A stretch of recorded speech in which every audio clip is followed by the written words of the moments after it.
Hello, everybody. Welcome to Gallery Teachers. My name is Cristina Nicolaou, and today I will present to you a masterclass on how to improve learners' listening abilities through bottom-up listening exercises. We will cover today traditional listening lesson versus how to really help your learners. We will look at features of connected speech, and we will then look at bottom-up or decoding activities. So, out of the 4 skills, which one do your students struggle the most with and like the least? Well, if your students are anything like mine, they will have told you that in no uncertain terms, they detest listening. Why? Because it is the one skill they have the least control over. For example, students cannot control the speed of speech. For example, they can't control how quickly speakers talk. Plus, students cannot have words repeated unless they stop listening.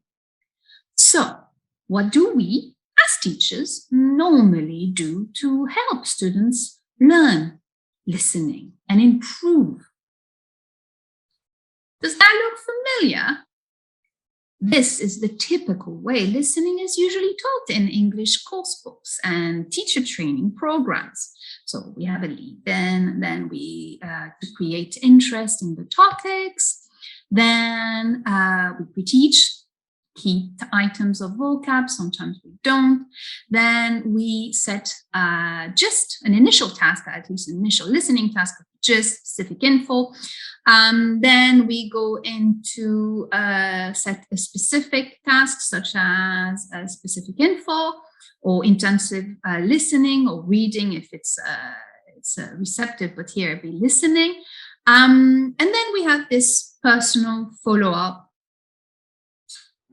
personal response, then we do the language focus.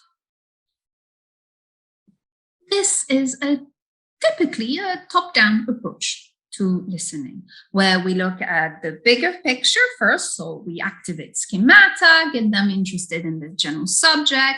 Then we look at the gist, the general understanding of the text. So very, very general. Then we go into smaller units of info in order to listen for specific info, for example. So very top-down approach, upside-down, triangle. But think about this for a second, especially look at stage 4 and stage 5.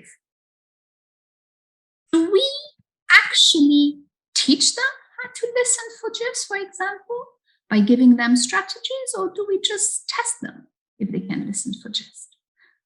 That's an interesting question, which would do good. It would be good to develop further. But today, we are going to look at something else, another problematic aspect of listening.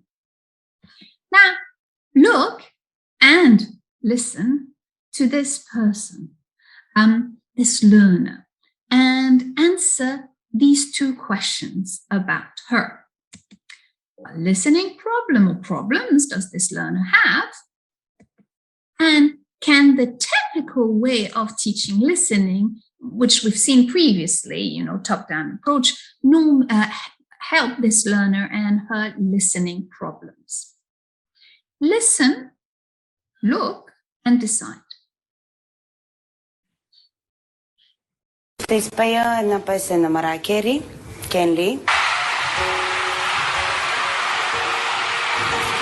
I Satva Katarino, Kenli. Kenli. Yeah.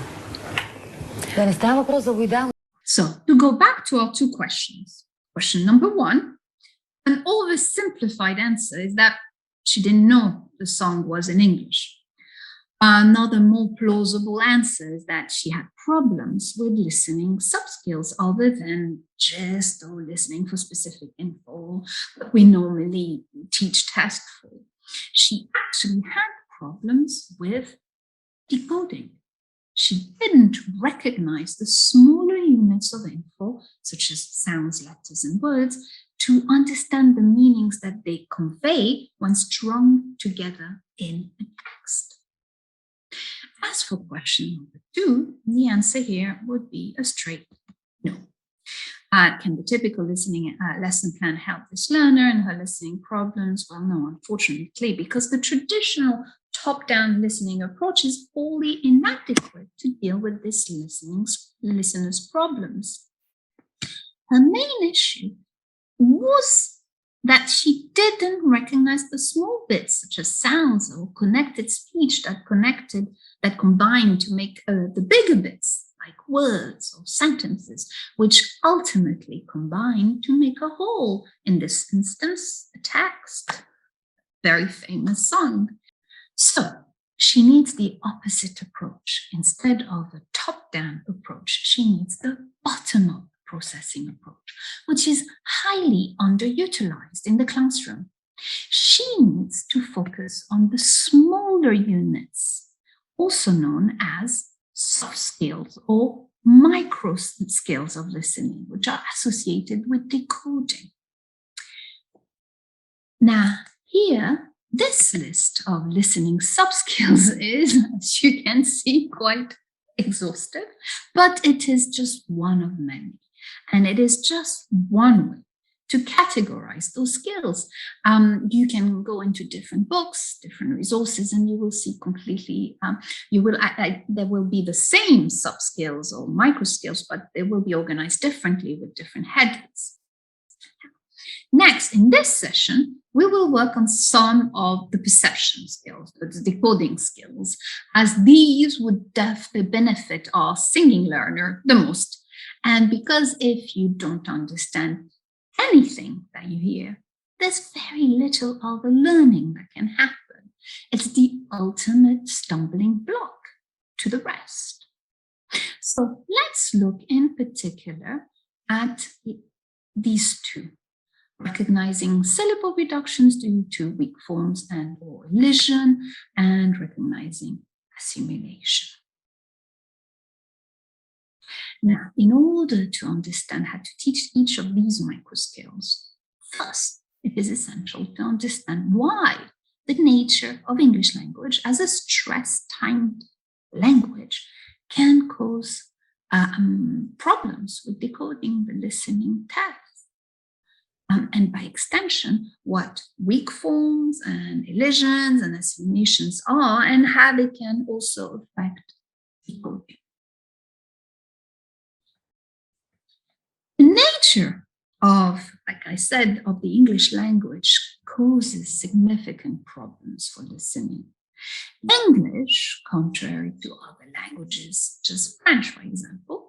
So English is a stress-timed language, which means that the interval between stressed syllables is roughly equal. So to give the sentence rhythm. So have a look at boys play games. So if you say it normally, boys play games, this has 3 syllables. But this, when said in normal everyday speech, will take boys play games. Well, this will take approximately the same amount of time as saying the boys will be playing the games, even though this has 8 syllables. This means that syllables do not last the same amount of time in English. Unstressed syllables are shortened to fit this rhythm. In this case, we're talking about, for example, the, will, be, and the.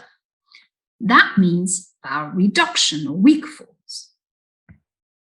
This often leads listeners to complain that English speakers speak too fast and they can't make out the words properly. They often say that they eat each other, they eat each of the words and there's no boundary. As mentioned above, the, will, be, and the are shortened. They aren't stressed. Native speakers tend to swallow those non-essential words, like, for example, conjunctions, articles, prepositions, pronouns, auxiliaries. And how do they do that? They use their weak forms. That's a problem, because this causes low-level listeners problems, because although they're not always essential, these words, some function words can actually be quite critical to decoding successfully the message. For example, there's a very important difference in the message between, let's say, she's being followed and she's being followed. And yet, it's being followed, she's being followed. Very hard for a low-level listener to hear a difference. Now, say these two at normal speed. Green paint, green paint, green paint, green paint, green paint, Church Street, Church Street, Church Street. What do you notice about the last letter of the first word here and the first letter of the second word here? Green paint, green paint, green paint, green paint, Church Street, Church Street, Church Street. Does it remain the same, or is the sound altered? Say them aloud a couple of times like I did at a normal pace. What did you notice? The sounds are altered. They became grim paint and Church Street. This is assimilation at word boundaries, which is a phonological process by which a sound becomes more similar or identical to the following or the preceding one to make the utterance easier to pronounce when talking.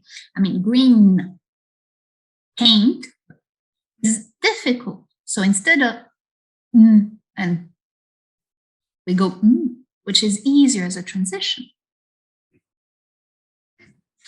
One of the most common one that students will encounter is something that causes a lot of problems for them. This one, did you go? Now, nobody says it that way. We don't say, did you go? It becomes did you go? So that's a problem. Before the y sound, the d sound, the d sound, from the becomes y, which is a problem because the learners go, well, wait a minute, he didn't say did you go, said something weird like dia. So this is something very problematic. Assimilation is a factor in learners' failure to decode the text, and it increases word recognition errors by non-native listeners. Another feature of connected speech, which is an obstacle to listeners' word recognition, is actually elision. Now, if you say, for example, the first one, he asked to come, say this aloud, normal speed, several times. He asked to come, he asked to come, he asked to come. What do you notice about the t sound in asked? Well, it's he asked to come. Sound is actually elided, it's omitted. Elisions are when a sound or phoneme, like a consonant or vowel or both, is omitted. Now, most elisions occur consistently with the following sound at the end of the words when the next word begins with a consonant. And this can cause a serious decoding problem for non-native listeners, as the sound that they are most commonly elided or most commonly omitted, like the t and the d, they carry the inflection endings in English. So, for example, in the sentence I gave you, the regular past forms of the verbs, the ed at the end, well, we don't say it. Another big problem is, for example, the English marker for everything that's negative, the NT of isn't, we don't say she isn't coming. She isn't coming. So now that we've seen what, how the nature of English language with the fact that it's stress times and what assimilation and elisions are. So basically, now that we better understand some of the features of connected speech, which can cause problems for listeners, now we can actually look at ways that we not only to raise listeners' awareness of these features, but those micro skills, but also to help them tackle those features so that our learner, who was trying to sing so nicely, will not encounter the same problem again. So why do we do that? Why is there a masterclass on this? Well, because it is rare to find a bottom-up listening activity for the purpose of developing decoding skills in normal course books. These activities, such as these ones, are almost invariably occur as pronunciation tasks, and they usually follow with some kind of pronunciation practice, but there's no real awareness raising of the fact that, about these features. It's just a given because you just taught, for example, the going to plus base form to talk about, specific grammatical point. So how do we raise awareness of assimilation, of elision, of wakefulness? A nice, simple exercise is for them to read and listen to 2 short sentences set at normal speed and underline the sounds that have been either, elided or assimilated, or even the weak forms. So, I want a hot bath, I want a hot bath, I want a hot bath. So they read, they listen, and then they underline sounds that the sounds are different. They have the written form in front of them, and then they can hear, wait a minute, that's not hot that I'm hearing hot. So they underline that. So it raises their awareness. Later on, you could even show them, once you've really worked on assimilation, elision, in what form, you can give them an example where elision and assimilation, for example, occur happen concurrently. For example, here before the sound k, you have the N that becomes N. So isn't, not isn't. Okay, so that's something also too that they can do, but not at the beginning. Another way to raise awareness of word boundaries would be for the learners to listen twice to one sentence. Again, the same example as before. First, they listen to the sentence being said slowly, and the sentence is being said fast, and the students write down the words of the sentences. And then they're trying to note how the word boundaries merge. That's another nice way. You just listen twice. First, a sentence is said slowly and fast, and then they try to write down what they hear and how the words, the boundaries merge. Another nice way to raise awareness of word boundaries is for the teachers and, to help them develop those awareness, to raise awareness of those micro skills, is for the teachers to dictate an ambiguous sentence. So let's say, an ice cream. So the students write that, and then the teacher continues. An ice cream dress. This is a particularly memorable activity for students because it adds an element of fun and humor in the normally, let's be honest, dry world of connected speech and pronunciation and features of connected speech. Now, another nice way to raise awareness and also test learners' perceptions of features such as assimilation, weak forms, and elision, it would be for the listeners, to count the words they hear in sentences uttered at natural speed by the teacher. So they count the words, and then afterwards, each sentence includes one example of the feature of connected speech you want to work on, for example, and then the teacher reads out the sentence again, but more slowly, counting out the words with the students, because sometimes, did you go? Let's be honest, it becomes just one word. So it's good sometimes for them to count the words and realize, wait a minute, there's new sounds, but also it all kind of gets all smashed up together. Again, due to the fact that English is a stress-time language. So that's also a very nice activity that you can do with your students. And as you can see, all these ones are very, very low prep.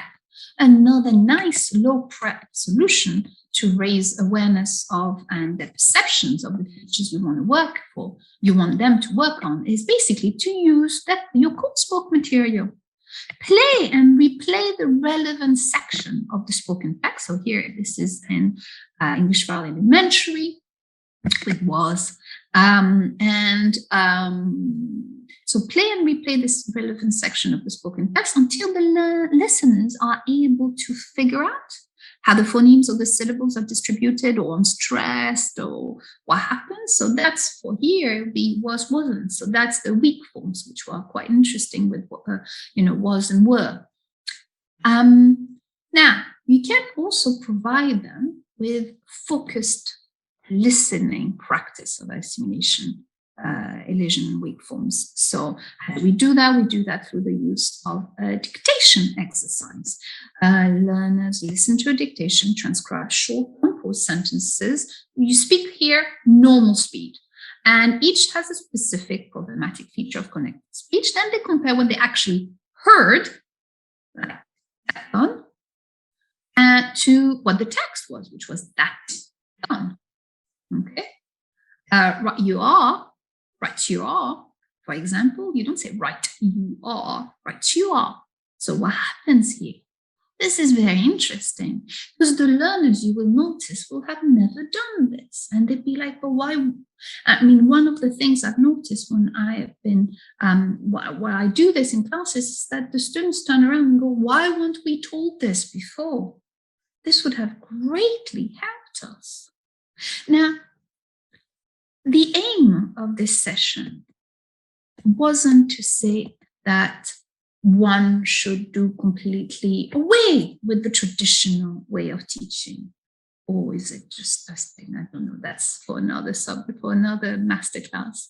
Now, we don't want to do away with the traditional way of teaching, listening through the top-down approach. Okay. This is not what it is. We shouldn't just teach through the bottom-up approach. However, a mix can and should be found to better address learners' needs by using an interactive model which recognizes the interaction of bottom-up and top-down processes simultaneously happening throughout the listening process. And this will help us lead to success for our learners. Now, this masterclass was about bottom-up listening exercises. If you are interested in continuing professional development and seeing other workshops, amazing workshops from amazing trainers, please go on the Gallery Teachers Workshop library at galleryteachers.com/ELT-workshops, and you will find loads of other amazing masterclasses from amazing tutors about a whole wide range of subjects, and this will greatly help you with your continuing professional development. So galleryteachers.com/ELT-workshops.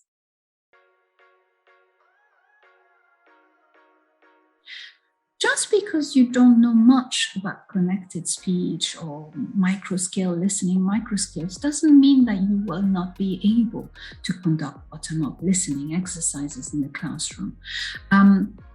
Even if you're not able, and this does happen quite a lot, especially, for native teachers and non-native teachers, it happens quite a lot that they just cannot pick on, let's say, they cannot realize that the N of, let's say, green paint becomes the M. Absolutely natural. And that doesn't mean that you cannot do bottom-up listening exercises. Quite a lot is available in books. And what you need to do is you can do a lot. I mean, it doesn't take a lot to be able to find pronunciation exercises. There are whole books dedicated to pronunciation exercises at different levels, and they will have these features of connected speech. That's number one. Another point also with that is that you do not need to know everything about connected speech in order to start teaching bottom-up listening exercises or giving them. You can just concentrate on one aspect, one microscale. As you've seen, there's quite a lot of them. You can just concentrate on one of them, and as your knowledge grows of that particular feature, then you can move on to the next one. So no, the lack of knowledge about these features should not in any way stop you from being able to conduct these exercises in the classroom. On the contrary, it you learn at the same time. You learn before your class, and also this becomes also part of your continuous professional development, the ability to dwell a little bit more on those specific aspects that you might not know, you didn't know about prior to trying it out in the classroom. You will not need a lot of time and prep to be able to create your own bottom-up listening exercises. The key here is to be able to identify what the existing coursebook material can actually bring to your lesson, especially when it comes to bottom-up listening exercises. So if you are, for example, teaching something like the past simple of to be, so we're talking about was and were, this already allows you, if you have a text, which most of the books, or some of the books being text, basing themselves on text-based presentation, they will have a text which will have that feature of the grammatical structure to be past in the past simple. Then you can just take that text and use it by playing and replaying it, so that the learners can identify the weak forms when used. So no, there's no need to have lots of prep in order to do bottom-up listening exercises. All you need to do is being able to identify what in the course book is already there and what can be used in order to highlight those features of connected speech to your learners.